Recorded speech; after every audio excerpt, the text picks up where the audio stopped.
So hello students, today we discuss about the class 11 because some students just comment on कि हाँ sir class 11 का कुछ एक video डालिए। तो क्लास 11 में हम स्टार्ट जो आज कर रहे हैं फिर से सम वीडियोस आर देयर, पहले भी था और आज फिर से हम कुछ एक वीडियो जो कि इंफॉर्मेटिव है, ऑब्वियसली बहुत ही ज़्यादा इंफॉर्मेटिव है आपके लिए। तो इस atomic structure this chapter, so atomic structure एक ऐसा चैप्टर है जो कि एक बेस है केमिस्ट्री का। और ये जो एटॉमिक स्ट्रक्चर है even not only 11, class 8, 9, 10, even 11, तो 11 तक ये इम्पॉर्टेंट है। इवन आपका इंजीनियरिंग में जैसे जेई में एज वेल एज मेडिकल, तो दोनों में ही ये आता है क्वेश्चन। सो ये चैप्टर बहुत ही इम्पॉर्टेंट है और हम स्टार्ट जो कर रहे हैं इसमें आज, that is bourse atomic model. So this topic is again very important. जो दिख रहा है आपको वो है नहीं एक्चुअली, जितना हम आसानी से समझते हैं कि Bohr's model, atomic model just 2, 3, 4 points हैं, वो पॉइंट्स होने से ही बोर्स एटॉमिक मॉडल कंप्लीट हो गया। तो नहीं बच्चों, ये हमेशा ध्यान रखिए कि बच्चे जो है हमेशा क्या होता है शॉर्टकट जाना चाहते हैं कि ये क्या है, पढ़ लो ख़त्म। ये साइंस है, आपको हमेशा ध्यान रखना है पढ़ने का मतलब क्या है कि साइंस है। साइंस में you have to, there is certain proof, there is reason, एक कारण होता है। जैसे मान लीजिए हम एक ऐसे बोलें कि जैसे एक एटम के केस में सोचते हैं हम लोग कि इलेक्ट्रॉन जो है न्यूक्लियस के चारों ओर चक्कर लगा रहा है। तो चक्कर जो लगा रहा है तो आखिर क्यों लगा रहा है? कोई किसी के चारों ओर चक्कर बिना कारण नहीं लगाता है, कोई न कोई कारण होता है। इवन कोई भी आदमी, जैसे कोई मान लो कोई लड़का या कोई आदमी किसी कॉलोनी में चक्कर लगा रहा है, तो चक्कर लगाने का मतलब क्या है कि कहीं ना कहीं कुछ कारण है। तो लाइक दिस, इसी तरह साइंस में ऑलवेज एनीथिंग, कुछ भी हो रहा है तो उसका सर्टेन रीज़न होगा, सर्टेन कारण होगा, सर्टेन लॉजिक होगा। तो हमें ये नहीं मान लेना है कि हाँ ऐसा होता है, ऐसा नहीं है साइंस में। और यही तो फ़र्क है कि साइंस में ऐसा नहीं है कि चलो भाई ये ऐसा है, इलेक्ट्रॉन ऐसा घूम रहा है, सिर्फ घूम रहा है, घूम रहा है मतलब ऐसे ही घूम रहा है, नहीं। ये कॉमर्स नहीं है। तो कॉमर्स में चलो गवर्नमेंट जो है टैक्स बढ़ा दिया, कुछ भी टैक्स, मान लो सर्विस टैक्स बढ़ा दिया, जीएसटी लगा दिया, हाँ लगा दिया, लेकिन ऐसा साइंस में नहीं है। साइंस में उसका रीज़न होता है कि क्यों होता है, इसका कारण आपको लॉजिक समझना पड़ेगा। तो व्हेनेवर यू स्टडी तो always try to find the reason, always try to find why, try to find the answer of why, क्यों। अगर हम आपको बताएं जैसे एटॉमिक स्ट्रक्चर में, जैसे हमने बताया बोर्स एटॉमिक मॉडल, तो बोर्स एटॉमिक मॉडल देन, तो why if I say that Rutherford told that कि around the nucleus electron move. So electron move around the nucleus, which I already studied about the Rutherford's atomic model, that electron move around the nucleus continuously on a fixed path. So now the question is arise, why, क्यों किसी के चारों ओर चक्कर लगाएगा, ये आपको जानना है।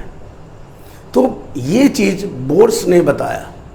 तो बोर्स ने क्या बताया कि नहीं साहब, ऐसा नहीं है कि ये ऐसे ही घूम रहा है इलेक्ट्रॉन चारों ओर, there is certain reason, due to certain reason is there why electron moves.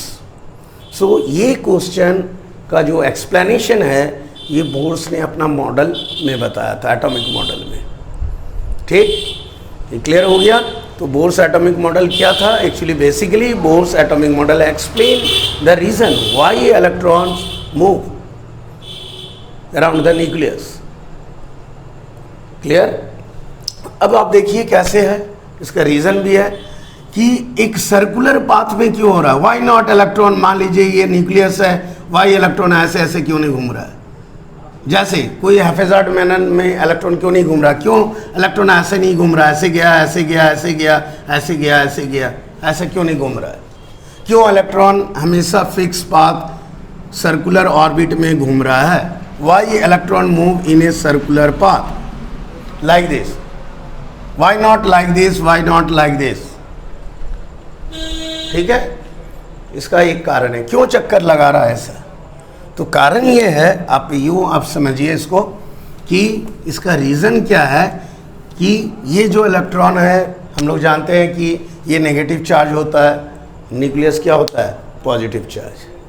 तो ये जो न्यूक्लियस एंड ये पॉजिटिव चार्ज और नेगेटिव चार्ज है, इस दोनों के बीच में इलेक्ट्रोस्टैटिक फोर्स होता है।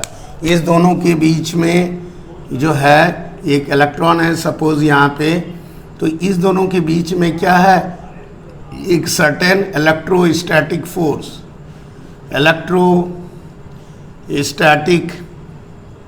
Force of attraction, force of attraction. तो साहब याद रखिए कि एक पॉजिटिव चार्ज है, एक नेगेटिव चार्ज है, दो ऑपोजिट चार्ज है, तो यहाँ पे एक सर्टेन इलेक्ट्रोस्टैटिक फोर्स लगता है। तो यहाँ पे इलेक्ट्रोस्टैटिक फोर्स ऑफ अट्रैक्शन के कारण इट डेवलप्स, और ड्यू टू दिस फोर्स, ये समझिए जो इलेक्ट्रोस्टैटिक फोर्स जो है ये प्रोवाइड करता है या इसके कारण एक सेंट्रीपिटल फोर्स क्रिएट होता है या सेंट्रीपिटल फोर्स होता है।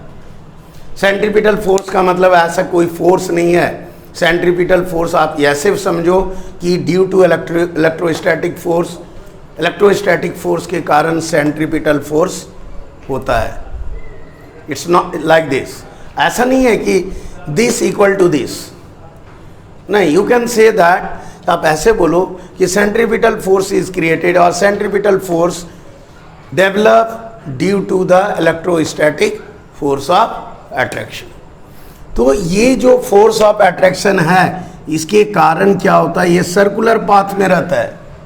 अगर मान लीजिए हम कहें कि इलेक्ट्रॉन सीधा जा रहा है तो जाएगा, लेकिन ये क्या कर रहा है, अपनी ओर इसको अट्रैक्ट कर रहा है। फिर ये यहाँ पे है, इधर जाना है, ये अपनी ओर अट्रैक्ट कर रहा है। तो this centripetal force always attract towards the nucleus, ये इलेक्ट्रॉन को अपनी ओर न्यूक्लियस की ओर अट्रैक्ट करके रखा है। तो इसके कारण ड्यू टू दिस, ये इसके कारण ये हमेशा एक सर्कुलर पाथ में, ये ऐसा नहीं जाके ये ऐसा घूम जाता है, ऐसे घूम जाएगा, फिर ऐसे घूम जाएगा, फिर ऐसे घूम जाएगा, लाइक दिस। तो ये एक सर्कुलर पाथ में मूव करता है। क्यों? क्योंकि ये दिस सेंट्रीपिटल फोर्स, सेंटर की तरफ एक फोर्स लगता है जो कि इक्वली चारों ओर एक समान होता है। So how, why? Due to electrostatic force of attraction, that is it positive and negative for this reason. Clear?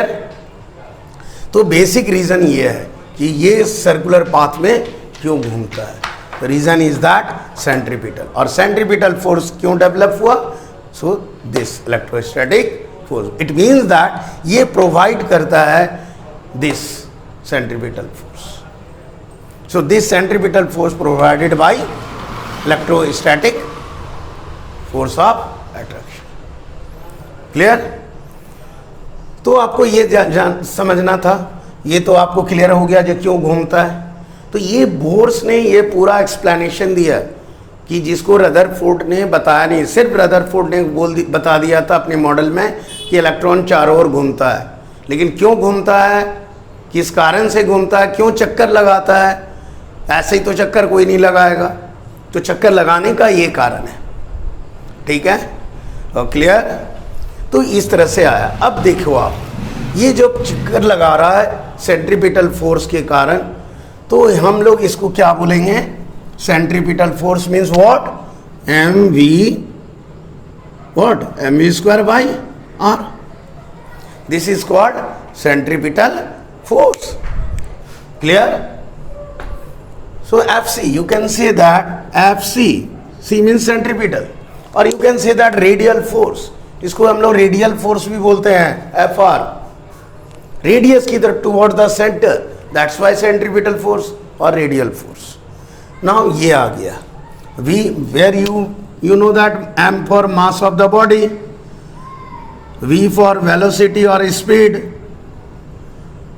or velocity, and r is the distance between this two, ये मान लीजिए आर है, suppose ये move कर रहा है और ये सेंटर है, ये पॉजिटिव है नेगेटिव है, electrostatic force of attraction develop and here the distance between this two R. So this one mv square by r. So this one is the centripetal force and due to this what it develops, ये इसके कारण क्या develop हो रहा है, electrostatic force of attraction. मतलब electrostatic, you can say that electrostatic force के provide this, provides this, means why this develop, due to electrostatic force of attraction. So now the electrostatic force क्या है, इसके कारण ये जो डेवलप हो रहा है सेंट्रीपिटल फोर्स क्यों डेवलप हुआ, क्यों आया, क्योंकि इलेक्ट्रोस्टैटिक फोर्स के कारण. तो ये इंपॉर्टेंट है, ये पॉजिटिव नेगेटिव के बीच इलेक्ट्रोस्टैटिक फोर्स होता है, डेवलप होता है एंड ड्यू टू दिस ये प्रोवाइड करता है, ये देता है, इसके कारण ये सेंट्रीपिटल फोर्स बनता है.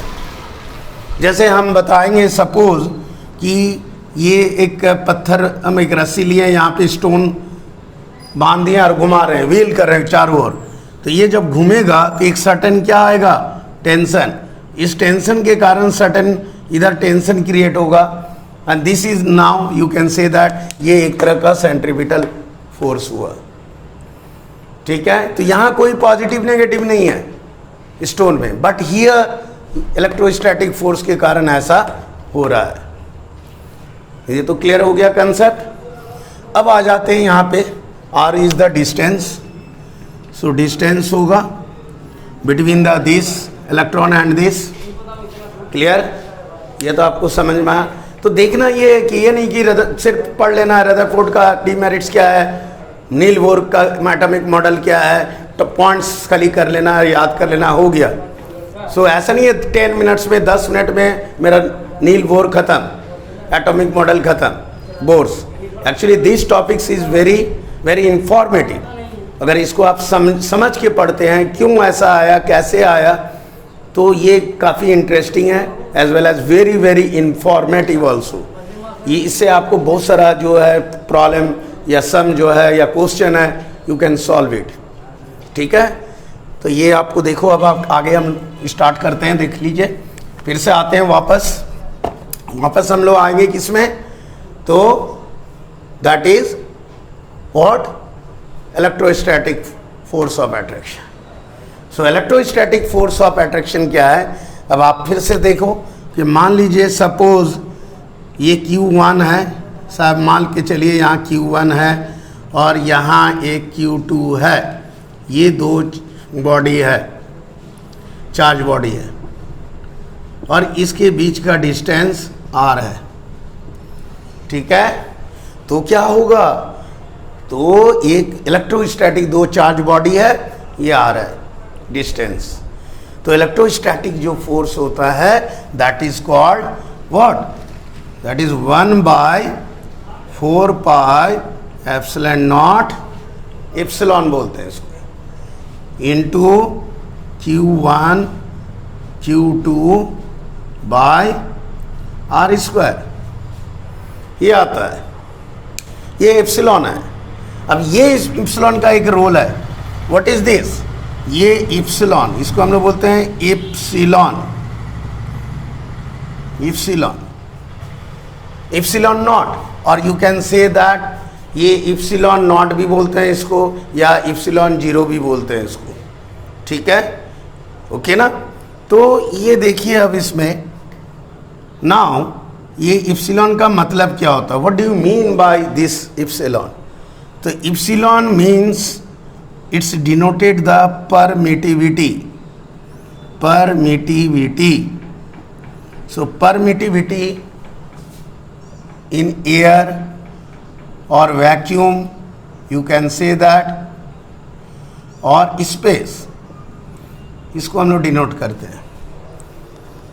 क्योंकि फिजिक्स में भी आपका यूज़ होता है एप्सिलॉन, बहुत ही कॉमन है फिजिक्स में. तो फिजिक्स में ये आता है, आप जो भी अगर फिजिक्स आप पढ़े होंगे तो इसमें आता है, तो then it will be quite familiar. ये आपके लिए बहुत ही फैमिलियर वर्ड है एप्सिलॉन. तो ये हमारा आया इसका वैल्यू, दैट इज़ किसका, इलेक्ट्रोस्टैटिक फोर्स ऑफ अट्रैक्शन का। नाउ यहाँ तक तो समझ में आ गया, एनी डाउट नहीं ना। अब आपको देखिए यहाँ पे, अब हम लोग रिलेट करते हैं किस तरह से इसको समझना है। तो बोर्स मॉडल को अच्छी तरह से समझने के लिए वो डेप्थ है, इतना आसान नहीं है, 2-3 पॉइंट्स बता दिए, बोर्स मॉडल खत्म नहीं। अब देखो ये तो आपको क्लियर हो गया, आपको लिखना है भाई, लिखते रहना है, ऐसा नहीं है आप हम मिटा दिए आप लिखे नहीं, ये आपकी जिम्मेदारी है समझना और लिखना है कि 1/4 पाई एप्सिलॉन नॉट, ये हमारा क्या आ गया, this is the what value of electrostatic force of attraction का ही है। ठीक है, अब देखिए, अब हम लोग आते हैं वापस इसमें कि भाई सेंट्रीपिटल फोर्स लग रहा है, क्यों लग रहा है, ड्यू टू दिस। तो अब देखते हैं कि the value of 1/4 pi epsilon naught equal to, ये इसका जो वैल्यू होगा ये कितना होगा, that is 9 into 10 to the power, that is 9 into 10 to the power 9 newton metre square by coulomb square, ये इसका वैल्यू है। ठीक है, ये आ गया। अब अगर इसको हम एप्सिलॉन नॉट का वैल्यू निकालें, दैट इज एप्सिलॉन नॉट, तो होगा इसका value that is 8.854 into 10 to the power -12। Now just reverse कर दीजिए आप, coulomb square by newton metre square. So this is the value of epsilon 0 और एप्सिलॉन नॉट, इसका वैल्यू आ गया। ठीक है, अब हम लोग आते हैं वापस व्हाट, नाउ इसको इक्वलाइज करते हैं कि due to this the centripetal force occurs, centripetal force होता है, इसका मतलब क्या हुआ, इट मीन्स दैट हम लोग करेंगे mv² by r and what due to electrostatic force, that is 1/4 pi epsilon naught this one. Now अब ये Q1 और Q2 नहीं आएगा, ये तो स्ट्रेट लाइन में है, यहाँ पे आएगा। फिर से देखिए E and nucleus, so nucleus का चार्ज कितना हुआ, न्यूक्लियस को मान लीजिए एटॉमिक नंबर हम लोग Z, we denote it Z से डिनोट करते हैं, and atomic number is equal to number of proton. ठीक है, और इलेक्ट्रॉन भी इक्वल होता है, तो मान लीजिए चार्ज जितना इलेक्ट्रॉन का होगा उतना ही प्रोटॉन का चार्ज होगा, सिर्फ पॉजिटिव और नेगेटिव का डिफरेंस है। तो इट मीन्स दैट न्यूक्लियस का चार्ज कितना हो गया, ZE, E means charge of proton and Z denoted by, तो Z नंबर ऑफ मान लो जितना है प्रोटॉन वो E के से मल्टीप्लाई होगा। सो nucleus charge is ZE, this one, clear. And another one is electron charge, that is E, because proton nucleus में है और ये इलेक्ट्रॉन के चार्ज के बराबर होता है, ये पॉजिटिव होता है, ये नेगेटिव होता है, तो हम लोग इसको डिनोट कर सकते हैं ZE, clear, into E, that is Q1 और Q2 को आप कंपेयर कर सकते हो, और डिवाइडेड बाय ये दोनों का distance, that is r², like this, clear ना। ओके, अब देखिए हम क्या करते हैं साहब, आगे इस r को हम हटा देते हैं, कैंसिल आउट। अगर हम इसको कैंसिल करते हैं तो मेरा क्या हो जाएगा, mv² equal to 1/4 pi epsilon naught ZE² by r, ये आ जाएगा। ठीक है, तो क्लियर। तो इस तरह से मेरा ये इक्वेशन आया, दैट इज कॉल्ड इक्वेशन 1। ये तो बोर्स ने एक्चुअली ऐसे ही बताया था, ये बोर्स एक्सप्लेन इन डिटेल, ये छोटा मोटा थ्योरी नहीं है, ये ऐसा नहीं है कि 1-2 पॉइंट 3 पॉइंट पढ़ लिए हो गया मेरा बोर्स एटॉमिक मॉडल कंप्लीट। ठीक है, जैसा हमने कहा था कि इलेक्ट्रॉन चक्कर लगाता है तो क्यों लगाता है, उसका पूरा एक्सप्लेनेशन है, तो ये एक्सप्लेनेशन आ रहा है, इसका इक्वेशन 1 यहाँ पे फॉर्म किया। Now it's clear, I think ये समझ में आ गया होगा। तो आपको इस तरह से जानना है कि चक्कर लगा रहा है तो क्यों लगा रहा है और कैसे लगा रहा है, किस तरह से इसका डेवलप हो रहा है, तो ये आपको समझना है। ठीक है। तो ये एक आसान थ्योरी नहीं होता है, या साइंस पढ़ रहे हो आप एज ए साइंस स्टूडेंट, आपको ये ध्यान रखना है कि इट्स नॉट लाइक दैट कि हाँ हो गया तो हो गया, इतना % बढ़ गया तो बढ़ गया, बढ़ा तो क्यों बढ़ा। सिमिलरली यहाँ भी इलेक्ट्रॉन घूम रहा है तो क्यों घूम रहा है। ठीक है, यहाँ तक तो समझ में आया। Now it's clear. तो इक्वेशन 1 अभी हमने बताया, अब आगे आएंगे इक्वेशन 2, हाउ इक्वेशन 2 फॉर्म। ठीक है, अब आगे की ओर चलते हैं। तो आगे नेक्स्ट में स्टार्ट। तो सेकंड इक्वेशन को लाने से पहले हम लोग डिस्कस करते हैं, ये समझते हैं कि इलेक्ट्रॉन जो है कहाँ घूमता है, या उसका कोई रास्ता होता है क्या। हम लोग बोलते हैं कि इलेक्ट्रॉन ऑर्बिट में घूमता है ना। ये पढ़ाते समय कोई टीचर भी कभी कभी बोल देते हैं कि इलेक्ट्रॉन जो है ऑर्बिट में न्यूक्लियस के चारों ओर चक्कर लगाता है। तो ऐसा कोई रास्ता नहीं बना हुआ है, ऐसा कोई रोड नहीं होता। जैसे हम लोग कॉलोनी के चक्कर मार रहे हैं तो रोड है, रोड पे घूम रहे हैं। It's not like that. ये आप ऐसे समझो, जब प्लेन एरोप्लेन एयर में हवा में जाता है तो जहाँ से प्लेन जा रहा है वही उसका रास्ता हुआ, वही उसका रोड हुआ। सिमिलरली इलेक्ट्रॉन जहाँ मूव करेगा वही उसका ऑर्बिट होगा। ऐसा नहीं है कि ऑर्बिट से इलेक्ट्रॉन बनेगा, या ऑर्बिट जहाँ है इलेक्ट्रॉन वहीं पे घूमेगा, नहीं।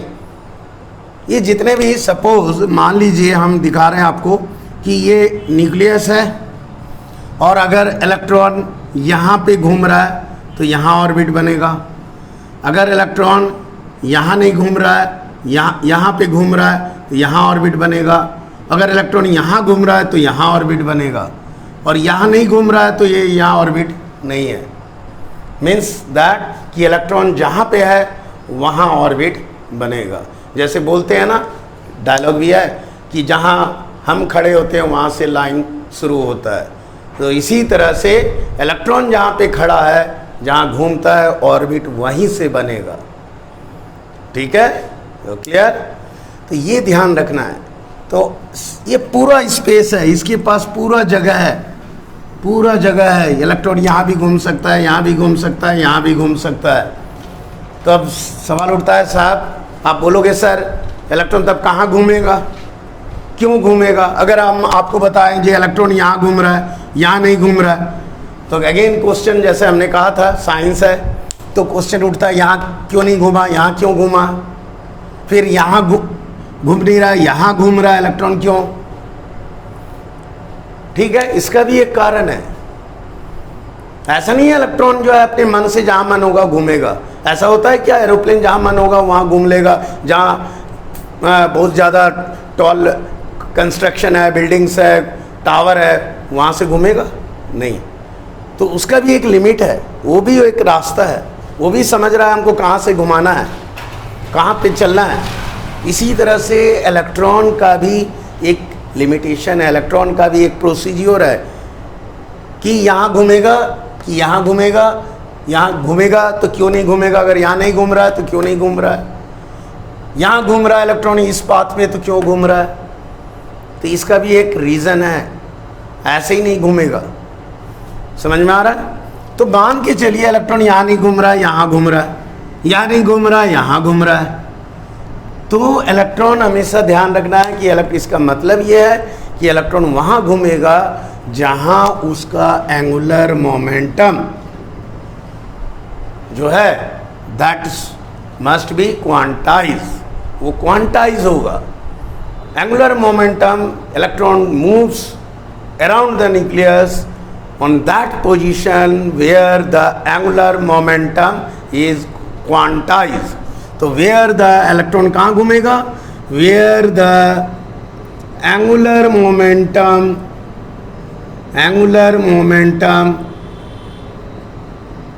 is quantized। ये वर्ड देखना है, quantized। So quantized means एक इंटीजर होता है, दैट इज इंटीग्रल मल्टीपल्स। इसको आप लोग बोलते हैं इंटीग्रल मल्टीपल्स। इसका मतलब ये बोला जाता है। तो ये पूछा जाता है, साहब ये क्वांटाइज का मतलब क्या होता है, क्या है क्वांटाइज। मतलब एंगुलर मोमेंटम क्वांटाइज हो जाए, इसका मतलब क्या हुआ। तो कहने का मतलब है ये क्वांटाइज मीन्स इंटीग्रल उसका मल्टीपल है होल नंबर में, ठीक। तो अब मान लीजिए ये हमारा एंगुलर मोमेंटम है, that is it means M V R, ये क्वांटाइज होगा, दैट इज इंटीग्रल मल्टीपल किसका, एन इंटू एच बाई 2 ये इंटीग्रल मल्टीपल है। इससे क्लियर और नॉट, बोलो समझ में आ गया। तो ये है क्वांटाइज दिस वन, और ये है एंगुलर मोमेंटम। तो इलेक्ट्रॉन कहाँ घूम रहा है, कहाँ पे घूमेगा, जहाँ पे उसका angular momentum becomes quantize, that is integral multiple this. ये देख रहे हैं आप, इसका मल्टीपल है। तो इसका जो मल्टीपल होगा वो जब M V R that is angular momentum होगा वहाँ पे आएगा। तो इसके बराबर जब आएगा उस जगह पे उस पोजीशन पे इलेक्ट्रॉन मूव करेगा। ये नहीं कि कहीं भी मूव कर सकता है, और जहाँ मूव करेगा इस पोजीशन में वहीं पे ऑर्बिट फॉर्म होगा। तो ऑर्बिट ऐसा नहीं है कि रोड बना हुआ है और वहाँ इलेक्ट्रॉन घूम रहा है, इट्स नॉट लाइक दैट। ना इट्स क्लियर, एक कंसेप्ट क्लियर हो गया। तो ये है M V R equal to N H by 2 तो वहाँ पे इलेक्ट्रॉन मूव करेगा, ठीक है। तो ये मेरा हुआ इक्वेशन नंबर 2, ये क्लियर हो गया है ना। तो हमने क्या देखा अभी, हमारा 2 इक्वेशन अभी निकला। एक इक्वेशन क्या था, एक इक्वेशन ये था कि हमारा पहला इक्वेशन क्या आया था, M V square equal to क्या था, M V square equal to, बोलिए पहला इक्वेशन क्या था, M V square equal to Z E square by what 4 pi epsilon naught R, 4 pi epsilon naught into R. ये मेरा पहला इक्वेशन। मेरा दूसरा इक्वेशन था M V R equal to this. Now अब देखते हैं हम लोग दोनों। तो दोनों अब अगर हम देखते हैं तो क्या आएगा, ये v का वैल्यू हम निकाल लेंगे। अब v इक्वल टू क्या हो जाएगा, तो v इक्वल टू होगा N H by 2 pi into M R, ये आएगा N H by 2 pi into M R, ये v का वैल्यू आया ना। ये v का वैल्यू हम यहाँ पे सब पुट करेंगे इस जगह, दिस वन। तो if you put the value of this v here तो क्या आएगा, m, देखिए that is N H is the Planck's constant. आपको मालूम है h क्या है, प्लैंक्स कांस्टेंट है, ठीक है। तो हम यहाँ पे देखते हैं दैट इज एन एच और 2 पाई एम आर और स्क्वायर, ये वी स्क्वायर हो गया। Now Z E square by 4 pi epsilon naught R, यहाँ पुटअप कर दिया।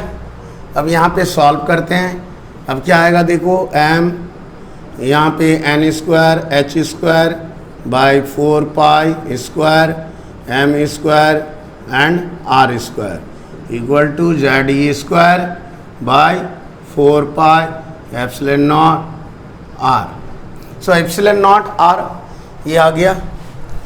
Now you cancel it. आप अगर कैंसिल करो तो हमने देख क्या रहा है कि ये पाई एक पाई कैंसिल हो गया, यहाँ से कैंसिल होगा।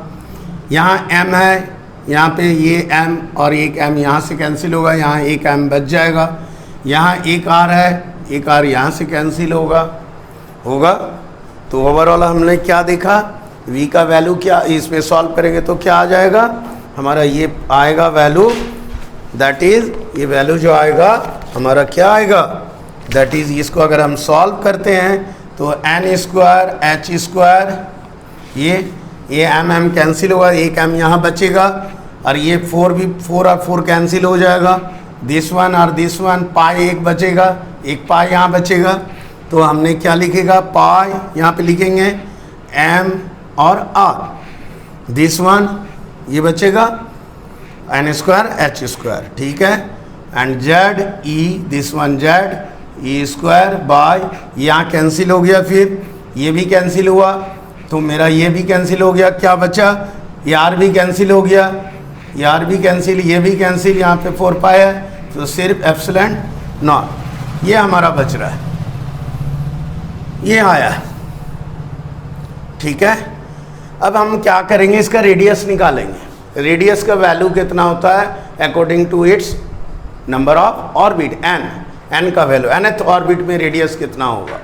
तो अगर हम ये r निकालते हैं तो क्या आ जाएगा, इसको अगर हम देखें r equal to, therefore r equal to cross करके अगर निकालते हैं तो r इक्वल टू क्या होगा, n स्क्वायर h स्क्वायर आएगा, ये एप्सिलॉन नॉट यहाँ डाल देते हैं, दिस वन ये आया, और क्या आएगा z, ये z e स्क्वायर यहाँ पे आएगा।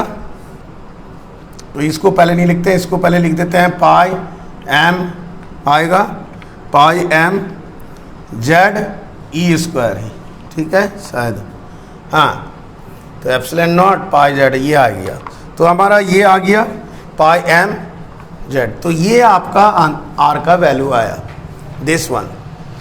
तो इस तरह से हमने क्या निकाला, radius, that is nth radius, n क्या है, नंबर ऑफ इंटीजर्स। तो अगर हम लिखते हैं Rn, तो ये हमारा क्या हो गया, nth radius. So nth radius में ये रेडियस का वैल्यू हो गया, दैट इज Rn, तो the Rn equal to this, ये वैल्यू आ गया। तो ये समझ में आया। तो ओवरऑल हमने क्या देखा कि इसका वैल्यू एप्सिलॉन नॉट, ये n है, तो ये n पे डिपेंड कर रहा है, ये कांस्टेंट है, ये सारा कांस्टेंट है, तो सिर्फ हमारा किस पे डिपेंड कर रहा है, n पे, मीन्स नंबर ऑफ ऑर्बिट पे डिपेंड कर रहा है। तो ये समझ में आया। तो बोर्स का मॉडल ऐसा नहीं है कि बोर्स का मॉडल सिर्फ पॉइंट बोर्स ने बता दिया हो गया। बोर्स के मॉडल से हम ये रेडियस भी निकाल सकते हैं। जैसे मान लीजिए सपोज ये न्यूक्लियस है, यहाँ पे है इलेक्ट्रॉन घूम रहा है, तो यहाँ से यहाँ कितना डिस्टेंस होगा r, वो हम निकाल सकते हैं। अगर इलेक्ट्रॉन यहाँ घूम रहा है तो यहाँ पे मान लीजिए कितना होगा डिस्टेंस, ये निकाल सकते हैं थ्रू दिस फार्मूला। तो इस तरह से हमने फार्मूला को डिराइव करके ये हमारा निकलता है। ये it's a not a normal process, ये हमारा इतना नॉर्मल प्रोसेस नहीं है। ठीक है, ये तो समझ में आया आज का। तो आज हमने जो बताया सिर्फ बोर्स मॉडल का जो है ये पार्ट, वो भी सिर्फ एक पॉइंट्स बताया हमने, जो बुक में दिया हुआ है सिर्फ एक लाइन में, एक पॉइंट्स में ये पूरे का पूरा थ्योरी को ख़त्म कर दिया है कि क्या, तो electron move on that orbit where the angular momentum is equal to, that is mvr equal to nh/2 pi. बस इतना ही इक्वेशन दिया, ख़त्म, एक पॉइंट कंप्लीट। ठीक है, लेकिन बोर्स ने एकदम डिटेल डेप्थ पूरा कैसे घूम रहा है, क्यों घूम रहा है, कितना रेडियस होगा, ये सारा इसका डिटेल्स है। तो हम लोग जब भी पढ़ेंगे तो इस तरह से पढ़ना है, इसको समझना है ऐसे। तो ये ओवरऑल जो है हमने सिर्फ बोर्स का सिर्फ ये पॉइंट आज हमने डिस्कस किया, सिर्फ ओनली दिस। ठीक है, आई थिंक आपको ये समझ में आया होगा ये वीडियो। और ये वीडियो भी आपके लिए जस्ट हम सोच रहे हैं कि हमको लगता है कि ये इन्फॉर्मेटिव है आपके लिए। ये कैसे आया V और कैसे R आया, ये आपको ध्यान रखना है, इसको लिखना भी है। एंड यू जस्ट थिंक, जब तक आप लिखोगे नहीं ये इसके अंदर नहीं जाएगा। नाउ इट इज़ आजकल क्या होता है कि बच्चे लिखना नहीं चाहते हैं, चलो ठीक है लिखा हुआ है पढ़ लेंगे। तो जब तक लिखना नहीं है, लिखोगे नहीं, इसके अंदर जाएगा नहीं। और जब इसके अंदर नहीं गया तो कोई फ़ायदा नहीं। आप जान लीजिए, आप देखते भी हैं आप लोग, हम लोग जानते भी हैं कि आजकल बच्चे जो है ये यहाँ करेंगे कोचिंग, वहाँ करेंगे, कर तो लेते हैं, सारा लिख भी लिए, उतार लिए हैं, लेकिन इसके अंदर नहीं गया। तो आपको लिखना है, लिखने के साथ साथ उसको इस खोपड़ी के अंदर डालना है। अगर खोपड़ी के अंदर चला गया ना तो कभी हटेगा नहीं। तो जहाँ जहाँ आपका खोपड़ी जाएगा वहाँ आपका ये कंसेप्ट जाएगा। ठीक है ना।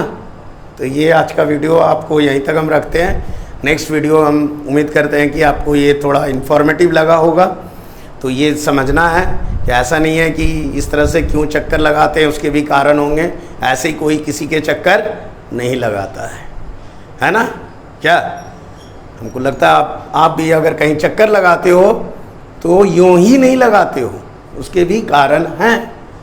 तो यहाँ भी इलेक्ट्रॉन जो है चक्कर लगाते हैं, कैसे लगाता है, क्यों लगाता है, आज हमने इस वीडियो में क्लियर किया। तो आई होप दैट ये वीडियो आपके लिए इंफॉर्मेटिव है। Okay then, thank you.